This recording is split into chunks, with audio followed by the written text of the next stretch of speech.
While you were sleeping, a multi-billion-dollar energy transfer was triggered.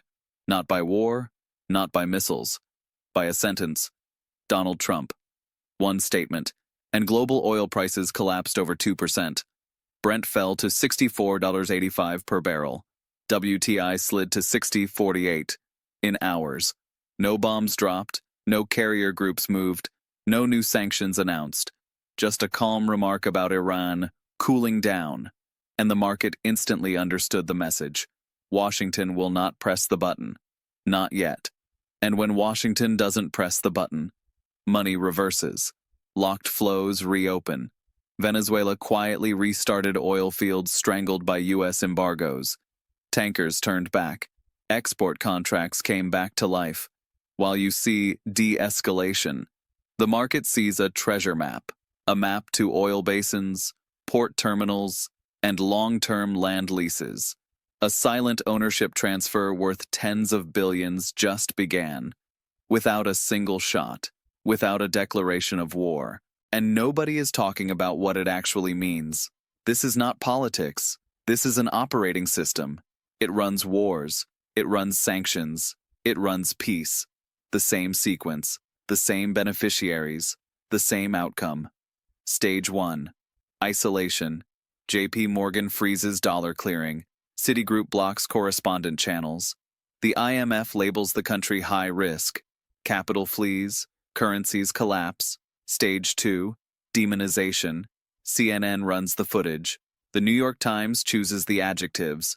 The State Department issues grave concern. The leader becomes a monster. The nation becomes a problem. Stage 3. Intervention. Carrier strike. Group 5 leaves Yokosuka. B-52s repositioned to Diego Garcia. Special envoys appear in neutral capitals. The countdown begins. Stage 4. Extraction. Chevron signs 99-year basin leases. Halliburton wins drilling service monopolies. ExxonMobil locks pipeline corridors. BlackRock structures the sovereign debt resets. Resources change hands. Ports change flags. Contracts rewrite borders. No ideology, no democracy, just code execution. The same playbook. Again. 2002. Baghdad. Saddam Hussein announces something that terrifies Wall Street more than tanks. He wants Iraqi oil sold in euros, not dollars. 303 billion barrels of Iraqi crude, priced outside the dollar system. Stage 1 activated. JP Morgan tightens dollar clearing. IMF credit lines freeze. Foreign reserves begin to drain. Stage 2 activated. Weapons of mass destruction. Front page headlines. Satellite photos. Emergency sessions at the United Nations. Stage 3 activated. March 2003. Operation Iraqi Freedom. Baghdad falls in weeks. The central bank burns. The oil ministry is secured. And the very first decree signed under occupation. Iraq returns to dollar-priced oil. Chevron, ExxonMobil, BP, Shell. Long-term production sharing agreements appear. Pipeline corridors are redrawn. Stage 4 complete. Pattern verified. 2011. Tripoli. Muammar Gaddafi proposes the unthinkable. A pan-African currency. The gold dinar. 143 tons of Libyan gold. Backed by state reserves. Designed to replace the CFA franc. Stage 1 activated. Libyan sovereign funds are frozen. Swift access becomes restricted. Stage 2 activated. Humanitarian crisis headlines flood European media. Stage 3 activated. NATO Resolution 1973. Airspace closed. Missiles launched. Tripoli collapses. Gaddafi disappears from the system. Libyan gold vanishes from vault inventories. ENI, total. BP. New drilling concessions appear. Stage 4 complete. Pattern verified. Now watch the present. Not the speeches. Not the smiles. Watch the paperwork. 48 hours after Donald Trump's calm Iran remark. Chevron receives quiet compliance clearances. Secondary sanction waivers expand. Halliburton's service corridors reopen. White House private briefings multiply. Treasury technical consultations appear on calendars. Nothing public. Everything contractual.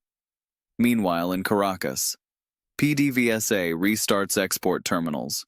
Previously sealed tanker routes reopen. Crude volumes begin moving again. Not because of peace, because of permission.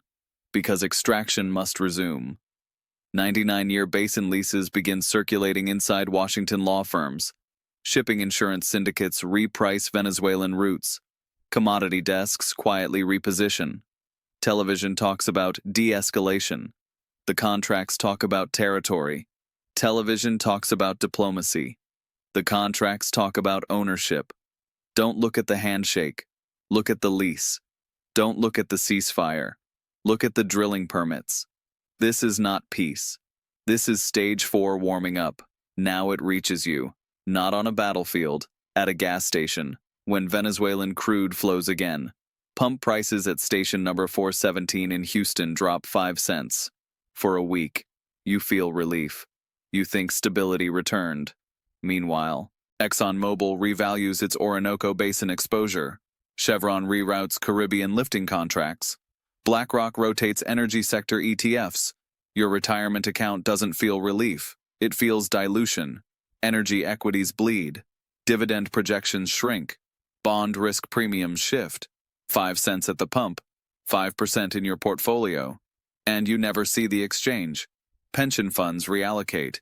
Insurance syndicates reprice. Currency hedges unwind.